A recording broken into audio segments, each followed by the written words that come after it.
Welcome back to This Week in Finance, where we cover everything business, investing, property and finance related here in the UK. And if you like this video and enjoy the value that it brings, then drop one of these, as it does beat that YouTube algorithm. An article on Yahoo Finance: Bank of England set to incur £150 billion loss from bond sales after interest rate rises. A loss of £150 billion from the sale of bonds brought to shore up the UK's financial system over the last 14 years. The bill will need to be paid by the Treasury out of current spending, after successive chancellors failed to set aside funds to cover the losses. The problem stems from the quantitative easing scheme that began in 2009 and has involved buying £875 billion of government bonds. A decision to forward the funds to the Treasury meant the government had gained about £124 billion from bond purchases by 2022. Higher interest rates reduce the market value of the bonds that the bank holds and increases the interest rate it pays to commercial banks that will buy them over the next 10 years. Markets currently expect the base rate to peak at 5.75% later this year. The projections assume the holdings will continue to fall at their current target of £80 billion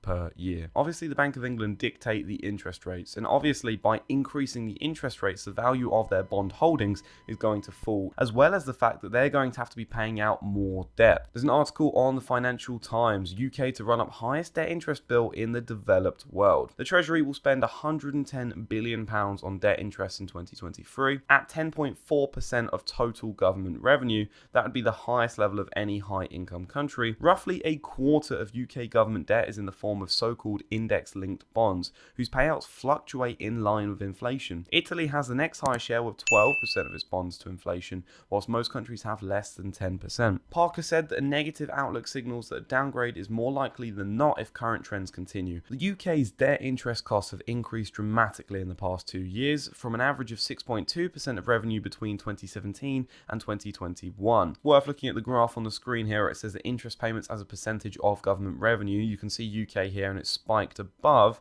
the US level here, and obviously Iceland as mentioned, but the Western European median here is actually decreasing to near enough 2%. Rising debt costs in the UK come as inflation proves harder to tame than other developed economies. Fitch forecasts the UK's debt to interest revenue should start to fall next year as inflation continues to ease, with the interest burden of both the US and Italy set to overtake the UK in 2024. So whilst at the moment the UK is leading in terms of developed economies, because we've got such a large proportion of our bonds that are inflation linked, being a quarter compared to other countries, as the interest rates stabilize and potentially start to fall again, that debt burden is going to decrease. And whilst at the moment there's a lot of fear around the idea that the UK has a debt to GDP ratio of over 100%, the first time since 1961, when we consider the fact that the UK has a very reliable history of repaying its debts, the interest rates, while seemingly high compared to a few years ago at 5%, compared to the historical average, are very low, as well as the fact that the economy is still growing at the moment. This would be much more of a concern if the economy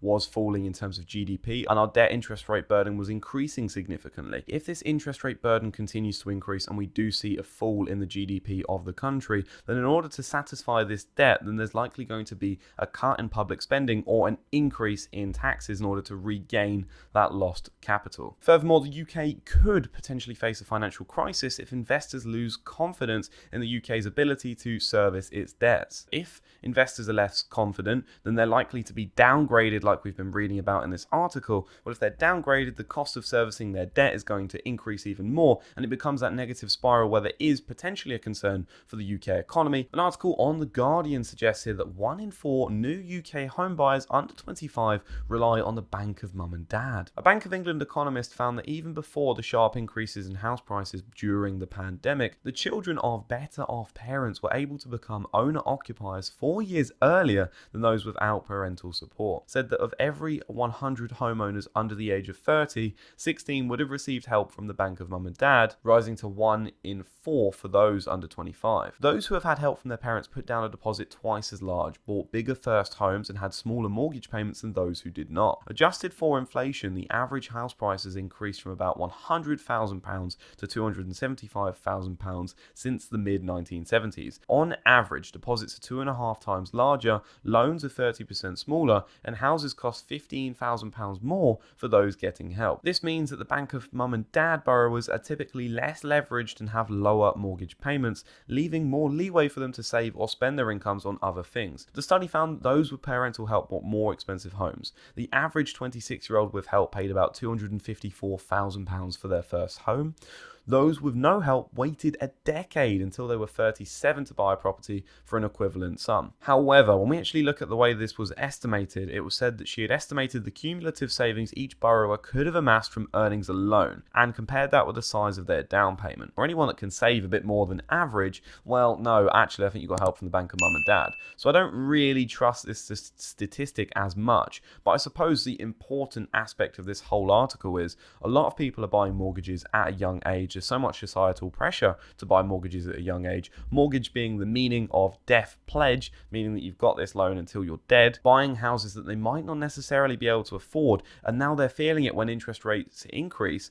Well, it's a shame. When the time comes for me, I'm not going to buy and set a deposit for my own house. I'll buy a house that I could potentially let out. That said, I do think you've got to have some discipline. The fact that people are looking to buy houses at such a young age, and there's so much societal pressure to do so, I'm not a fan of it. Why are people in their 20s accepting such a huge debt burden on themselves? And annoyingly, people seem to allude to the fact that the moment you hit your 30s, look, it's too late. Look, you've run out of time. Life is too short. When in reality, you're still very young in your 30s. Worst comes worst, you rent for a few more years. Sure, you might save less money, and you may have found that actually you preferred the flexibility of being able to rent in different cities across the country or even the world, and that's allowed you to amplify your overall income. An article on Yahoo Finance, pay rises for London's top earners has widened inequality, says IFS. Business services, which are primarily located in London, have been the biggest beneficiary of pay rises since the start of the pandemic. The IFS found that the real mean earnings for employees living in London has increased 5% since February 2020, far outstripping the national increase of 2.7%. This has led to a rise of geographical inequality in mean earnings, reversing the trend of falling inequality in the last 2 decades leading up to the pandemic. Middle earners in London have only seen their pay go up 1.7% over the last 3 years, which is low by both national and historical standards. So if the middle earners in London have only seen their pay go up by 1.7%, does this mean that both those at the very bottom end of the spectrum are seeing a pay rise, or is it only just them at the top, meaning the rich are getting richer, but let's say the poor and the middle class aren't actually earning that much more? Industries which have suffered the worst pay erosion since the start of the pandemic include real estate, public administration, water, arts and entertainment, construction and transport, and storage. An article on This Is Money. Number of households paying inheritance tax jumped 17% with an average bill of £214,000. The number of estates pushed into paying inheritance tax surged to 27,000 in the year 2020 to 2021. Fresh data shows a significant increase in IHT payers since the 2009 to 2010 tax year, when just 15,000 families were lumbered with a bill. The total sum of IHT gobbled up by the government during this year reached £5.76 billion. However, when we read further into this and actually understand as to why this has increased dramatically, have they hiked taxes? No, it was a pandemic and something that isn't really controllable, but we're not getting into the political aspect of that. When we actually drive a little bit more into the numbers, it says here about 3.7% of estates paid inheritance tax in that year, which is broadly in line with the previous year. Only 3.7% are paying inheritance tax, which is such a small subcategory of the overall population. Whilst it suggests that the average person is now paying more, in reality this is harder hitting to those with greater amounts of estates. It is actually impacting the rich more than it is the poor. Another article on This Is Money, crisis hit NatWest, gobbles up the highest number of current account switches in latest count thanks to £200 cash bribe. They're using the word gobbles up quite a lot. It's a little bit suspicious, I'm not going to lie. In the first 3 months of the year, NatWest attracted 45,650 more switches than it lost. The next best performing bank was HSBC, which made net gains of 28,500.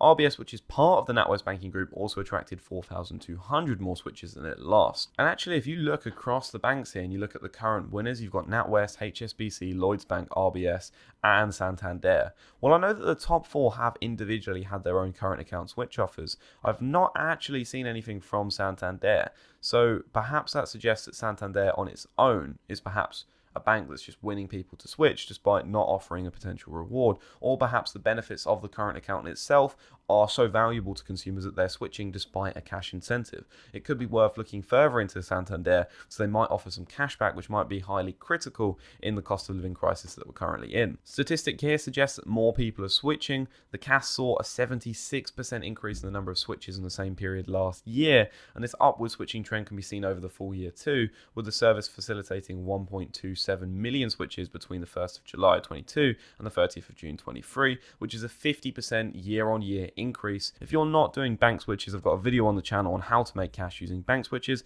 I highly recommend that you check that out because it's free money and it's tax-free. As for my stock portfolio, well, I've actually seen quite a strong rebound in the stocks and shares in the portfolio. Games Workshop released some annual results and the results are decent. I'm quite happy with them. I think they saw revenue grow by a fair amount. Earnings are doing well and they've declared another dividend. So Games Workshop is in a very strong financial position and continues to do well. I do think prices are probably getting a little bit frothy now for Games Workshop. That said, I'm still interested. I'm going to keep them in this position. I don't think I need to trim because I want to hold this business for the longer term. Boohoo has seen a rebound, but it's just volatile. So who knows? It might be up now, but it'll be down next week. Until we see some solid figures from Boohoo, it's likely going to continue to do that. And even after the solid figures, it will probably just drop down further because why not? It's Boohoo. Alphabet also had some results this week where they had quite well. They beat analyst expectations and so did MasterCard as well. And we're nearly at all-time cash value levels for the portfolio, although as you can see, I'm still down £15,245, which is a significant sum, and that was following 2022 and my overexposure to Boohoo. Recently, the FCA has looked to cancel financial YouTubers. If you'd like to see how this is going to change content in the future for finance, then click the video